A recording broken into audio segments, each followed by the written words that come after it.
Bismillahirrahmanirrahim. Alhamdulillahirabbil alamin. Allahumma salli wa sallim ala nabiyyina Muhammad wa ala alihi wa sahbihi ajma'in. Rabbi shrah li sadri wa yassir li amri wahlul 'uqdatam min lisani yafqahu qawli. Allahumma arinal haqqa haqqan warzuqna ittiba'ah. Ya Allah, tunjukkanlah kami yang benar itu adalah benar dan permudahkanlah bagi kami untuk mengikut kebenaran tersebut.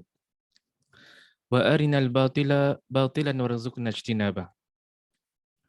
Ya Allah, tunjukkanlah kami yang batil itu adalah batil dan permudahkanlah bagi kami untuk menjauhkan diri daripada kebatilan tersebut.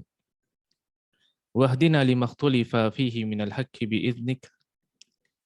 Bila kami petunjuk dalam isu-isu yang diperselisihkan dengan izinmu, innaka tahdi man tasha ila sirati mustaqim. Sungguhnya engkaulah memberikan petunjuk kepada siapa yang kau inginkan ke jalan yang lurus. Na'udzu bikalimatillahi tammah min kulli syaitanin wahammah wa min kulli ainin lammah. Muslimin muslimat yang dirahmati Allah, pertama dan utama terimalah salam ukhuwah daripada saya. Assalamualaikum warahmatullahi wabarakatuh. Selamat datang saya ucapkan kepada semua ke dalam sesi kita pada malam ini. Malam ini merupakan sesi kita yang ke-29 dalam kita mengupaskan kitab Q&A Fiqh Perubatan. Kita masih lagi berada pada bab yang ke-6 dan bab yang ke-6 diberikan tajuk oleh sang pengarang kitab ini. Tajuknya adalah Solat, Pesakit dan Doktor. Pada sesi lalu kita membincangkan tentang contoh-contoh keadaan ataupun situasi rukhsah untuk pesakit dan doktor. Kita berikan contoh-contoh keringanan yang diberikan kepada golongan pesakit, keringanan yang diberikan kepada golongan doktor untuk menjamakkan solat. Dan kita kongsi dengan antum hadis yang diriwayatkan oleh Abdullah ibnu Abbas radhiyallahu an, sebagaimana yang dirakamkan oleh Imam Muslim rahimahullahu taala dalam Sahih Muslim, bahawasanya Nabi SAW pernah menjamakkan solat antara solat Zuhur dan solat Asar. Dan Nabi SAW pernah jamakkan solat antara Maghrib dan Isyak. Bukan kerana hujan, bukan kerana takut, bukan kerana musafir. Jadi kita dah memberikan contoh-contoh apakah keadaan-keadaan yang dibenarkan bagi golongan pesakit dan golongan doktor untuk menjamakkan solat walaupun mereka ini bukan dalam keadaan musafir. Hukum asal, seseorang Muslim hendaklah mendirikan solat pada waktunya. Ini merupakan satu perintah dalam Al-Quran. Cuma dalam sebahagian kes-kes yang tertentu, kes-kes pengecualian, diberikan kelonggaran bagi pesakit dan doktor untuk menjamakkan solat. Terutama sekali kalau sekiranya mereka ada operation, ada pembedahan yang memakan masa yang lama, maka pada ketika itu diberikan kelonggaran, keringanan untuk menggabungkan solat. Itu merupakan topik perbincangan kita pada sesi yang lalu.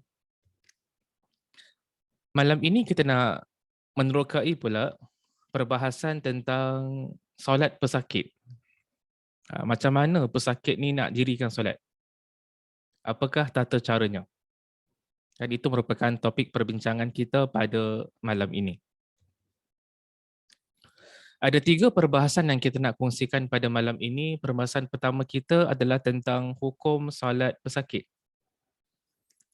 Jadi kalau seorang Muslim tu dalam keadaan sakit, dia terlantar dekat hospital, apa hukum bagi seorang Muslim ataupun Muslimah mendirikan solat dalam keadaan dia sedang sakit?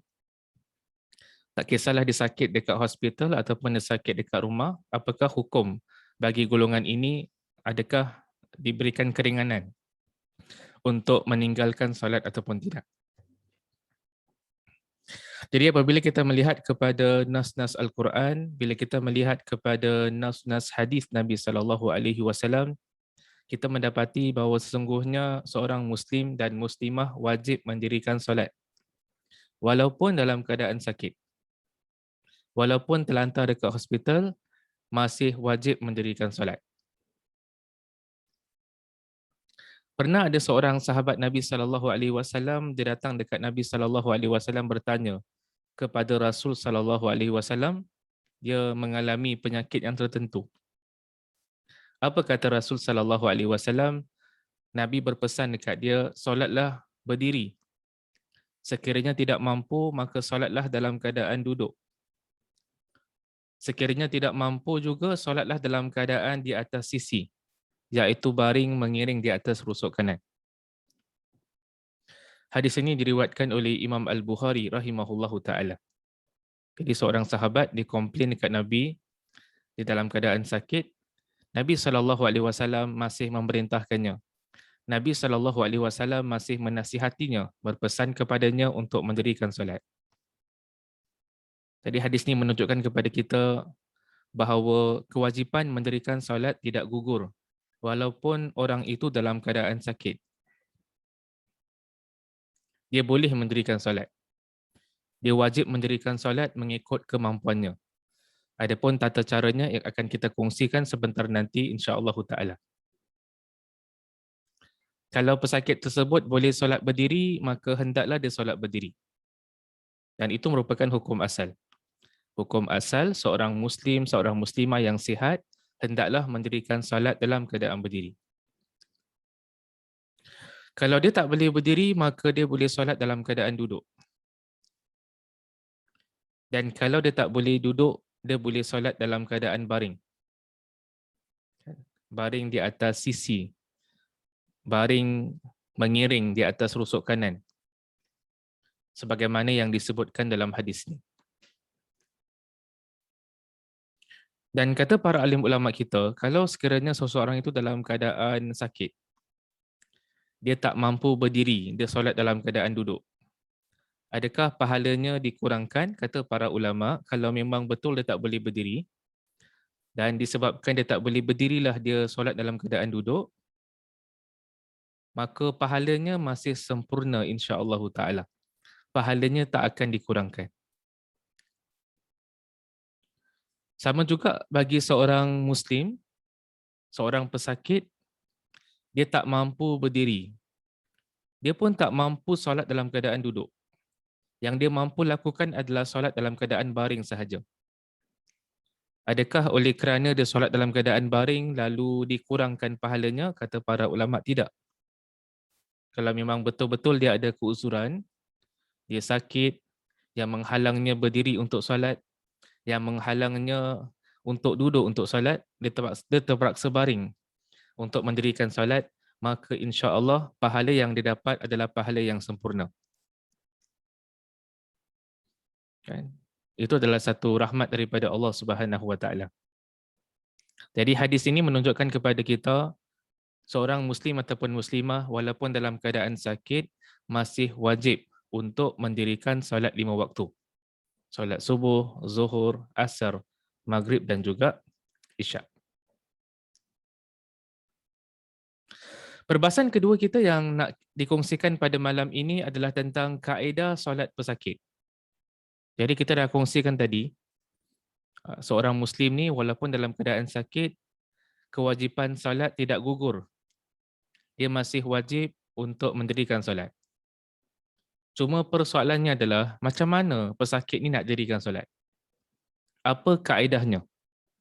Apa tata caranya mendirikan solat dalam keadaan sakit? Sang pengarang kitab ini dia menyebutkan beberapa langkah yang boleh diambil oleh seorang pesakit untuk mendirikan solat 5 waktunya. Kaedah yang pertama ataupun cara yang pertama sekali sebagaimana kita katakan tadi, wajib bagi pesakit solat fardu. Berdiri sekiranya mampu. Jadi hukum asal, hendaklah kita solat dalam keadaan berdiri. Solat fardu, tak boleh kita solat dalam keadaan duduk kalau kita mampu berdiri. Bagi solat fardu, tak boleh kita solat dalam keadaan baring kalau sekiranya kita berkemampuan untuk berdiri. Jadi berdiri ini adalah satu posisi yang penting ketika mana kita melaksanakan solat. Dia berbeza dengan solat nawafil ataupun solat sunat. Solat sunat walaupun kita boleh berdiri, tapi kalau orang tu memilih untuk solat dalam keadaan duduk, maka dibenarkan. Kan? Ini pernah ditunjukkan, pernah diajarkan oleh Rasul sallallahu alaihi wasallam. Nabi sallallahu alaihi wasallam pernah solat dalam keadaan duduk di atas binatang tunggangannya.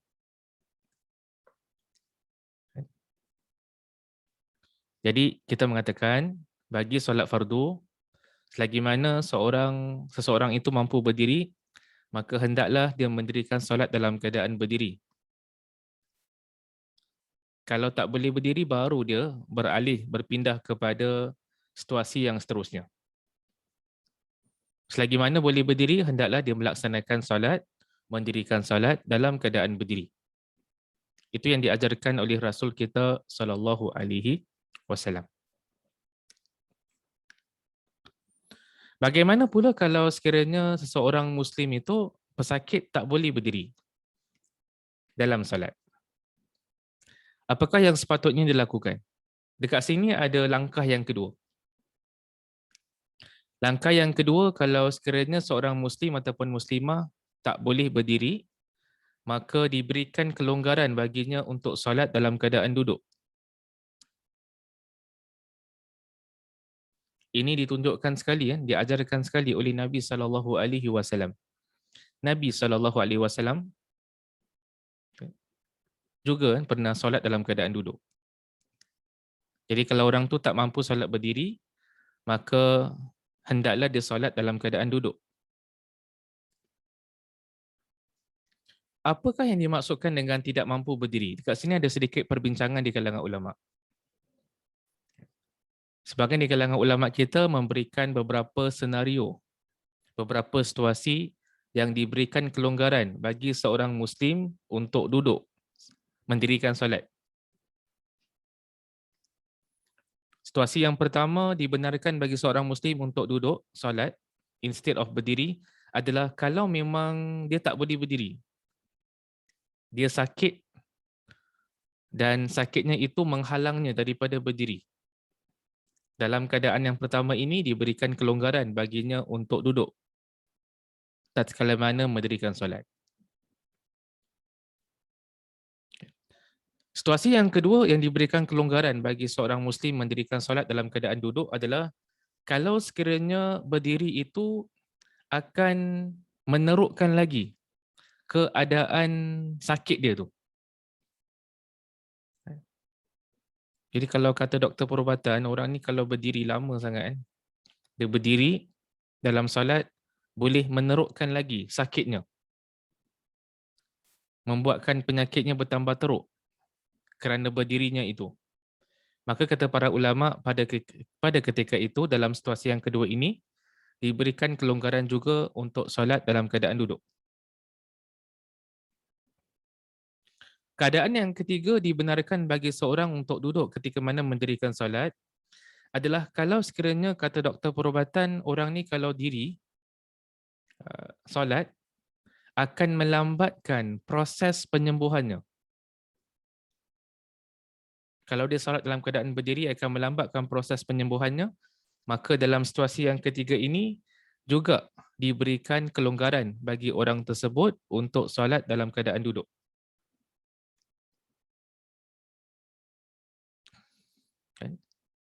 Jadi ada beberapa keadaan yang dibenarkan bagi orang untuk duduk mendirikan solat fardu. Pertama adalah bila dia betul-betul tak boleh berdiri. Yang kedua, dia boleh berdiri, tapi kalau dia berdiri untuk solat akan menambahkan sakitnya.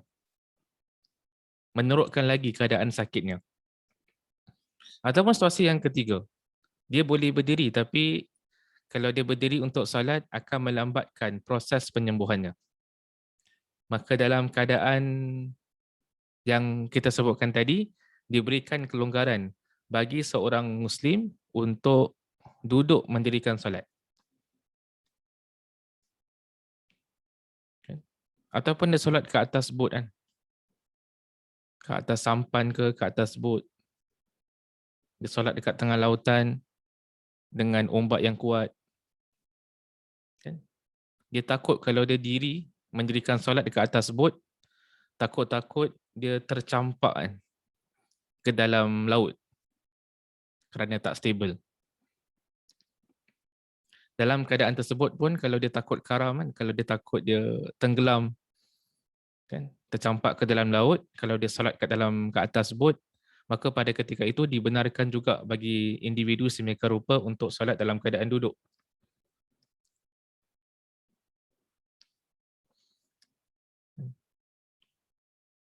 Jadi kita lihat Islam ni juga meraihkan keadaan penganut-penganutnya. Hukum asal seseorang itu hendaklah solat dalam keadaan berdiri. Tapi kalau sekiranya tak mampu baginya solat dalam keadaan berdiri, maka dia boleh solat dalam keadaan duduk. Dalam situasi-situasi yang kita sebutkan tadi.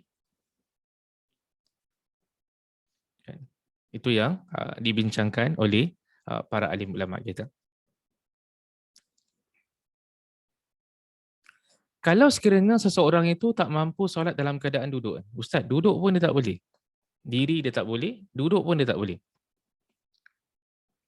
Apakah huraian ataupun jalan keluar bagi pesakit yang sedemikian rupa? Kalau dia tak boleh solat dalam keadaan duduk, maka kata para ulama, dia boleh solat dalam keadaan mengiring, menghadap kiblat. Dalam keadaan baring. Baring ni dia ada dua cara. Cara yang pertama adalah dia mengiring menghadap kiblat. Badan sebelah kanannya menyentuh bumi. Dadanya menghadap ke arah kiblat. Kalau sekiranya dia mampu melakukan posisi tersebut.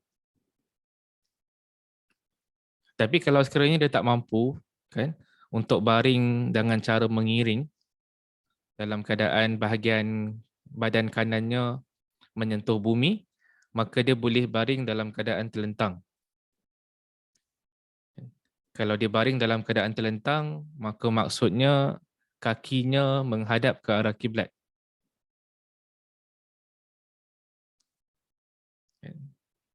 Jadi kalau sekiranya seorang itu dalam keadaan tak boleh duduk, tak boleh berdiri, tak boleh duduk, maka dia boleh solat dalam keadaan baring. Baring yang kita maksudkan adalah sama ada dimulakan dulu dengan mengiring sebelah kanan, dada menghadap kiblat, ataupun kalau tak boleh adalah baring dalam keadaan terlentang yang mana kakinya menghadap ke arah kiblat. Dia solat dalam keadaan tersebut. Ini merupakan satu kelonggaran yang diberikan dalam agama Islam sebagaimana yang diajarkan oleh Rasul sallallahu alaihi wasallam. Jadi solat fardu ni kena ikut sequence kan, kena ikut urutan. Berdiri dulu, tak boleh berdiri, duduk, tak boleh duduk, baring. Dia berbeza dengan solat-solat sunat. Solat sunat ni kalau boleh berdiri tapi nak solat duduk masih dibenarkan. Cuma berlaku sedikit pertikaian di kalangan ulama. Solat sunat ni kalau orang tu boleh duduk, boleh tak dia choose, dia pilih tak nak duduk tapi dia nak solat dalam keadaan baring. Itu ada sedikit perbincangan di kalangan ulama. Adapun pandangan dalam mazhab Syafi'i membenarkannya. Dia nak solat dalam keadaan duduk, dia nak solat dalam keadaan baring, walaupun dia mampu berdiri, maka sebagian ulama membenarkannya. Cuma solat sunat ni, kalau kita pilih untuk solat duduk, maka sedangkan kita boleh berdiri, maka pahalanya kurang. Sama juga, kalau solat sunat ni kita mampu berdiri dan mampu duduk, tapi kita solat baring, maka pahalanya berkurangan. Dia berbeza dengan solat fardu. Solat fardu wajib berdiri. Kalau tak boleh berdiri, duduk. Dan kalau dia solat duduk, pahalanya masih sempurna. Sama juga dengan pesakit. yang dia tak boleh berdiri, tak boleh duduk, dia cuma boleh baring sahaja. Dan dia laksanakan solat fardu dalam keadaan baring, maka pahalanya juga masih sempurna. Jadi ada perbezaan daripada sudut pahala ataupun ganjaran bagi solat fardu dengan solat sunat. Kan? Itu adalah yang ketiga.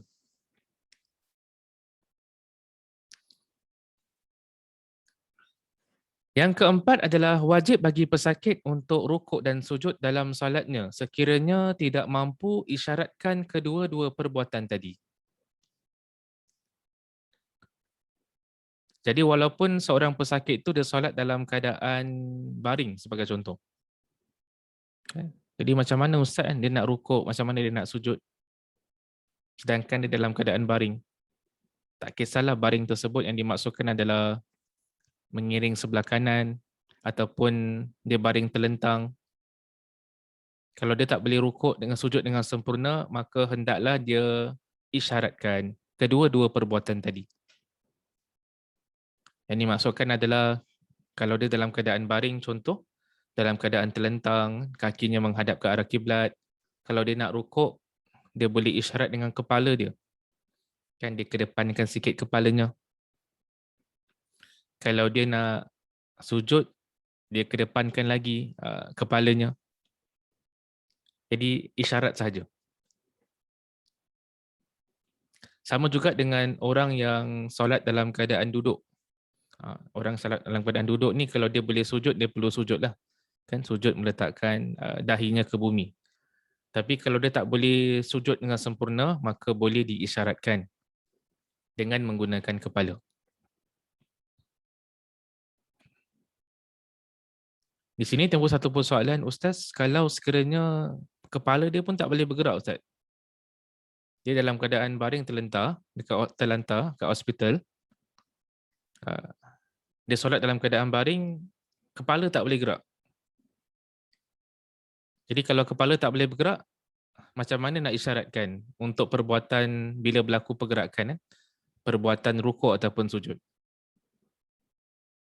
Kata para ulama adalah dengan isyarat dengan menggunakan mata. Kan? Dia tutup matanya ataupun dia buka matanya untuk menandakan dia beralih ke perbuatan yang selanjutnya. Jadi kalau tak boleh isyarat dengan menggunakan kepala, boleh isyarat dengan menggunakan mata. Kan? Itu adalah bagi mereka yang tak mampu untuk rukuk dan sujud dengan cara yang sempurna. Dan sekiranya tidak mampu membuat isyarat, maka solat dengan hatinya. Ustaz, dia dalam keadaan baring kat hospital, kepala tak boleh gerak, mata pun susah. Contohlah, kalau ada situasi macam gini, susah nak isyarat dengan mata. Kepala pun susah, mata pun susah. Maka solatlah dengan hatinya. Selagi mana dia masih sedar kan, akan keadaan sekeliling, maka dia wajib mendirikan solat. Solatlah dengan hatinya. Kan? Itu kalau sekiranya memang betul-betul kan, orang tersebut memang tak boleh bergerak langsung, maka hendaklah solat dengan menggunakan hatinya. Dan itulah beberapa langkah yang diajarkan oleh para alim ulama kita. Perbahasan yang ketiga yang juga merupakan perbahasan yang terakhir dalam bab yang sedang kita bincangkan ni tentang solat pesakit dan doktor adalah besarnya ganjaran menziarahi pesakit. Jadi sang pengarang kitab ini Dr. Muhammad Rafiqi dia menghatamkan bab ini dengan perbahasan tentang kelebihan bagi golongan orang-orang Islam yang pergi menziarahi orang yang sakit. Dan dia menukil sepotong hadis Rasul sallallahu alaihi wasallam. Hadis yang berbunyi sesungguhnya orang Islam itu apabila menjenguk saudara muslimnya yang sakit, maka tidak berhenti dia berada di tempat penuaian syurga sehingga dia pulang. Baginda sallallahu alaihi wasallam ditanya, "Ya Rasulullah, apakah khurfah atau penunaian syurga itu? Baginda sallallahu alaihi wasallam menjawab, iaitu tempat di syurga yang buah-buahnya tinggal dipetik sahaja. Jadi hadis ini menunjukkan tentang kelebihan orang yang pergi menjenguk saudara muslimnya yang sakit. Hadis ini menunjukkan tentang kelebihan kita ziarah orang yang sakit. Berlaku sedikit perbincangan di kalangan ulama tentang hukum ziarah pesakit. Ada sebagian ulama berpandangan yang hukumnya adalah satu sunnah muakkadah. Satu sunnah yang amat dituntut. Dan sebagian di kalangan ulama pula berpandangan yang menziarahi orang yang sakit ni hukumnya fardu kifayah. Dalam erti kata yang lain, mesti ada orang kan yang menziarahi golongan yang sakit ni. Tak boleh kan satu masyarakat langsung tak ada orang yang ziarah orang yang sakit ni. Jadi ada khilaf di kalangan ulama, ada kata sunnah muakkadah, satu sunnah yang amat dituntut. Dan ada pula yang berpandangan hukumnya adalah fardu kifayah. Sama ada seseorang itu berpegang dengan hukum fardu kifayah ataupun sunnah muakkadah, yang pentingnya memang kan kita ni dituntut kan untuk menziarahi golongan orang yang sakit. Dan hadis yang baru kita bacakan tadi menyebutkan tentang kelebihan seorang Muslim itu menziarahi saudara ataupun saudarinya yang sakit. Timbul satu persoalan, Ustaz, boleh ke bagi seorang Muslim dia menziarahi seseorang, seorang pesakit ni, tapi pesakit tersebut adalah individu yang berlainan jantina dan mereka ni bukan mahram? Boleh tak seorang lelaki ziarah seorang pesakit yang wanita? Ataupun sebaliknya, seorang wanita muslimah menziarahi seorang pesakit muslim. Kata para ulama tak menjadi halangan kalau kita menjaga adab-adabnya. Kan kita menutup aurat kita dengan sempurna. Kita tidak berdua-duaan dengan orang tersebut. Kan? Kalau sekiranya kita menjaga adab berinteraksi antara jantina yang berbeza, tidak menjadi masalah. Hatta kata para ulama kita tidak menjadi masalah juga kalau sekiranya seorang Muslim menziarahi jirannya, temannya yang bukan Islam, tak jadi masalah. Sebagaimana yang pernah dilakukan oleh Nabi SAW. Nabi pada hayatnya, Nabi SAW pernah menziarahi individu-individu yang bukan Islam. Nabi SAW pernah menziarahi seorang budak yang beragama Yahudi. Dan itu menunjukkan kepada kita Islam tidak pernah menghalang kita daripada melakukan kebaikan kepada orang yang bukan Islam. Dan bila kita pergi menziarah orang yang bila kita pergi ziarah golongan orang yang sakit, dianjurkan kita untuk doakan pesakit tersebut. Banyak sangat doa yang diajarkan oleh Nabi SAW. Antara doa yang Nabi ajar, Allahumma rabban nas adhibil ba's, ishfi anta syafi, la shifaa illa shifa'uk, shifaan la yughadiru saqaman. Allahumma rabban nas, Allah adalah Rabb sekalian manusia. Adhibil ba's, hilangkanlah sakit ataupun penyakit. Ishfi anta syafi, sembuhkanlah ya Allah, sungguhnya engkaulah yang maha menyembuhkan. La shifaa illa shifa'uk, tidak ada kesembuhan melainkan dengan kesembuhanmu. Shifaan la yughadiru saqaman, kesembuhan yang tidak meninggalkan apa-apa sakit. Jadi itu merupakan antara doa yang dianjurkan, yang diajarkan oleh Rasul kita SAW. Sebagai kesimpulan untuk sesi kita pada malam ini kita membahaskan tentang 3 topik yang penting. Pertama adalah tentang hukum solat pesakit, kedua adalah kaedah solat pesakit, dan ketiga adalah tentang besarnya ganjaran menziarahi pesakit. Adapun yang pertama, golongan pesakit masih diwajibkan mendirikan solat 5 waktu. Kewajipan ini tidak gugur. Adapun kaedah solat pesakit, pertama sekali hendaklah berdiri.